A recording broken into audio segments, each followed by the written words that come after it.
ഇന്ന് ബീഹാറിലെ തിരഞ്ഞെടുപ്പ് ഫലം വന്നൊരു ദിവസമാണ്.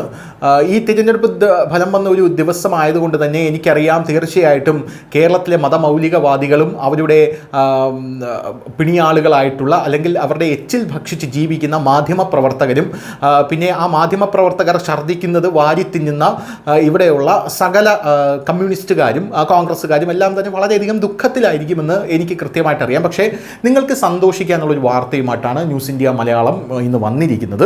അതായത് ഇന്ന് ബീഹാർ നിയമസഭാ തെരഞ്ഞെടുപ്പ് ഉൾപ്പെടെ 7 സംസ്ഥാനങ്ങളിലെ 8 സീറ്റുകളിലേക്ക് നടന്ന ഉപതെരഞ്ഞെടുപ്പുകളുടെ ഫലം കൂടെ പ്രഖ്യാപിച്ചിട്ടുണ്ട് കേട്ടോ.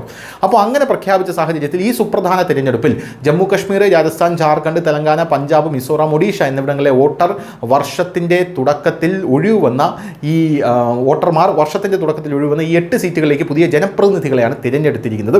രാജസ്ഥാനിലെ ആൻഡ, ജാർഖണ്ഡിലെ ഖട്ഷില, പഞ്ചാബിലെ തരൻ തരൻ, തെലങ്കാനയിലെ ജൂബിലി ഹിൽസ്, മിസോറാമിലെ ഢാബ, ഒഡീഷയിലെ നുവാപദ, ജമ്മു കശ്മീരിലെ ഖുദ്ഗാം, നഗ്രോട്ട സീറ്റുകൾ എന്നിവ ഇതിൽ ഉൾപ്പെടുന്നു. ജൂബിലി ഹിൽസ് തെരഞ്ഞെടുപ്പ് കോൺഗ്രസ് സ്ഥാനാർത്ഥി നവീൻ യാദവ് വിജയിക്കുമെന്നാണ് കേൾക്കുന്നത്. അതുകൊണ്ട് നിങ്ങൾക്കൊന്ന് സന്തോഷിക്കാൻ സാധിക്കും. എന്തായാലും നഗ്രോട്ടയിൽ, അതായത് ജമ്മു കശ്മീരിലെ നഗ്രോട്ടയിൽ BJP വിജയിച്ചു എന്നറിയാൻ സാധിക്കുന്നു. ജാർഖണ്ഡിലെ ഖഡ്ഗിലെ ഉപതെരഞ്ഞെടുപ്പ് JMMൻ്റെ സോമേഷ് സോറൻ ലീഡ് നിലനിർത്തുന്നുണ്ട്. അതുകൊണ്ട് തന്നെ അവിടെയും BJPക്ക് വോട്ട് ചോരി നിങ്ങൾക്ക് ആരോപിക്കാൻ പറ്റില്ല.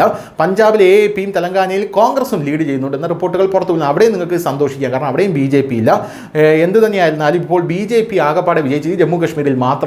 ഈ 8 സ്ഥലത്ത് ഉപതെരഞ്ഞെടുപ്പ് നടക്കുന്ന ഈ ഒരു സാഹചര്യത്തിൽ എന്തായാലും തെലങ്കാനയിലും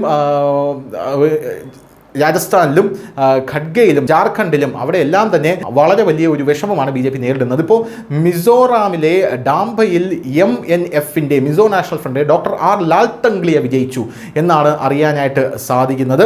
മിസോറാമിലെ ഡാംബ നിയമസഭാ ഉപതെരഞ്ഞെടുപ്പിലാണ് മിസോ നാഷണൽ ഫ്രണ്ട് സ്ഥാനാർത്ഥി മുൻ മന്ത്രിയുമായിട്ടുള്ള ലാൽതാംഗ്ലിയാന സോറം പീപ്പിൾസ് മൂവ്മെൻറ്റ് സ്ഥാനാർത്ഥി വല്ലാൽ സൈലോബയെ 562 വോട്ടുകൾക്ക് പരാജയപ്പെടുത്തിയത്. വെള്ളിയാഴ്ച ഫലം പ്രഖ്യാപിച്ചതോടെ പ്രതിപക്ഷ MNFന് ഇതൊരു വിജയമായി മാറി. അങ്ങനെ അവിടെയും BJP പരാജയപ്പെട്ടിരിക്കുകയാണ്, മിസോറാമിലും BJP പരാജയപ്പെട്ടിരിക്കുകയാണ്. ഇതുകൊണ്ട് നിങ്ങൾ തൃപ്തിപ്പെടണമെന്ന് മാത്രമാണ് എനിക്ക് പറയാനുള്ളത്. കാരണം അറിയാം, വളരെ വിഷമത്തിലാണ് BJP അവിടെ വിജയിച്ചു, ബീഹാറിൽ വിജയിച്ചു. എന്തായാലും വോട്ട് ജോലി നിങ്ങൾക്ക് അവിടെ ആരോപിക്കാം. ഇനിയിപ്പോൾ മിസോറാമിലേക്ക് വരുമ്പോൾ നിങ്ങളാണ് വിജയിച്ചിരിക്കുന്നത്, അവിടെ പ്രതിപക്ഷമാണ് വിജയിച്ചിരിക്കുന്നത്. രാജസ്ഥാനിൽ കോൺഗ്രസിന് ലീഡ് ഉണ്ടെന്നൊക്കെ കേൾക്കുന്നു. അപ്പോൾ ഇതുകൊണ്ട് തൃപ്തിപ്പെടണം എന്ന് മാത്രമാണ് പറയാനുള്ളത്. News desk news India Malayalam.